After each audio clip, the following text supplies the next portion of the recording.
Hello, ladies. How are you today? I am Deb. You are in the kitchen with Deb, and today we are talking about our spring cleaning. Yes, I said our spring cleaning. We're cleaning along, and I am your home organizer, your decluttering queen, and the household hacks queen. Now, I haven't seen any questions in the group about spring cleaning. I'm assuming you guys are going strong at it and getting your work done. No questions, no comments. How's it going? I'm curious. Hi, Emily. Today we are going to talk about, I got booted out earlier, so we're moving it into here. Okay, so we're going to talk about the when, why, and how to polish your furniture. You're like, I know how to polish my furniture. Well, chances are you do. But we're going to talk about polish. I'm trying not to jiggle the phone because I don't have a tripod here. So sorry about that, ladies, if I'm wiggling. I don't mean to do that. Now, comment below. I'd like to know, how often you polish your furniture? Weekly, monthly, quarterly, yearly, or you don't do it at all? You don't like it? I'm curious. And then I'll tell you later on how I do things. Now, as far as the polish itself goes, I don't care whether you use the polish that, like people say, with all the toxins in it, or the natural ones, or the ones that are safe for the home. That choice is totally up to you. That is fine.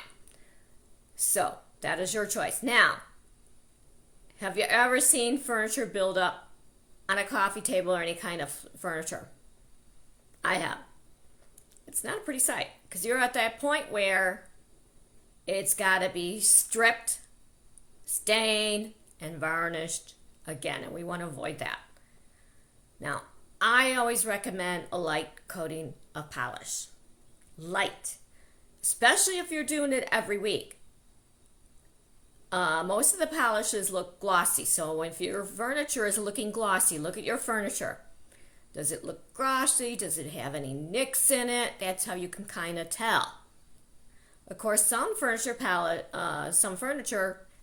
it's matte on there, and you won't be able to see if it's glossy, but you'll be able to see the nicks and the crannies on there. Now, I do recommend a crayon coloring stick for the nicks and the crannies. It does work.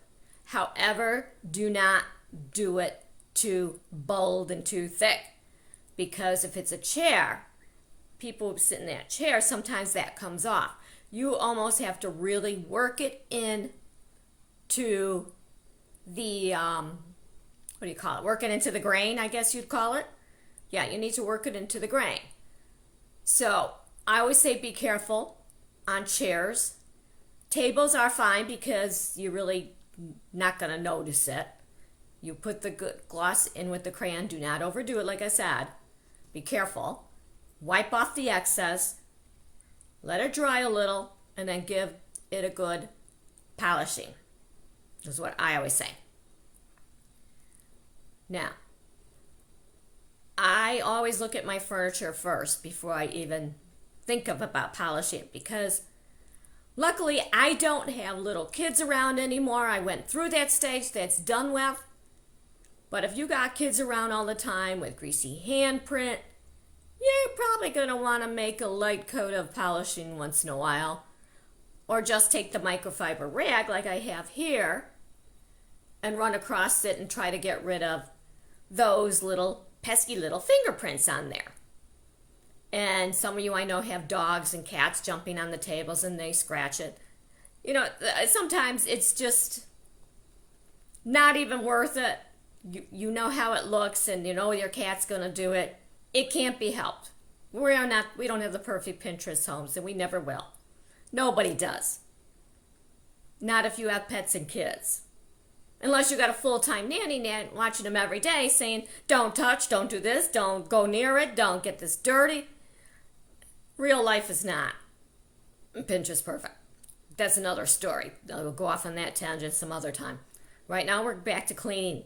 Now, did you know you could take a coat of polish, put it on the top of the fan blades on your ceiling, the ceiling fan blades, and that will help to keep some of the dust off. Not all of it, but it'll help to keep some of it off because it helps it fly off when it's rotating around. Consider that when you're doing that. Now, like I said, that all depends on your household, what people are doing to that furniture.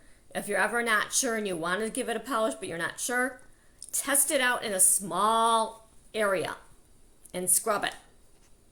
And if it looks better, then do it. If it doesn't look better, that's up to you if you want to give it another a light coating and let it just stay there so that you have, it's going to work a little bit better and you won't see the kids' fingerprints hopefully as much. Hopefully. So, and remember what I said about the crayon. Now, why do we want to polish our furniture? Well,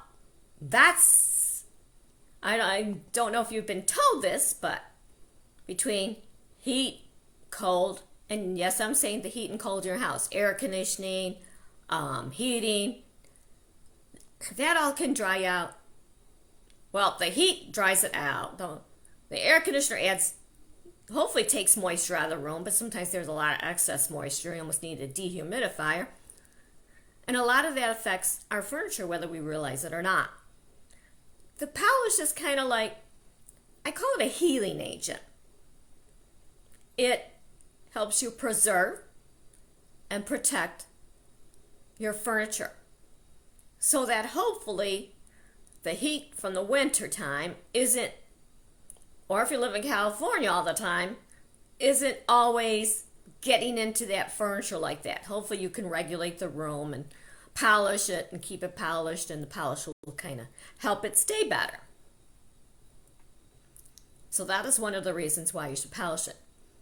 And plus, every once in a while, the dirt build up on there. I should say dust. The dust build up on there. It does, even if you're dusting every week, at least once or twice a year, go ahead and give it a light coating of furniture polish to make it look good and to also preserve it.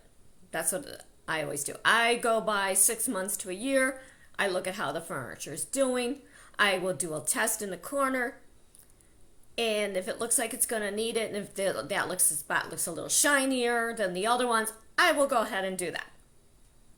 So that is the when, the why, and the how. How? You don't want to dust it with, I like to use microfiber cloths. You can always look up polishing cloths on Amazon.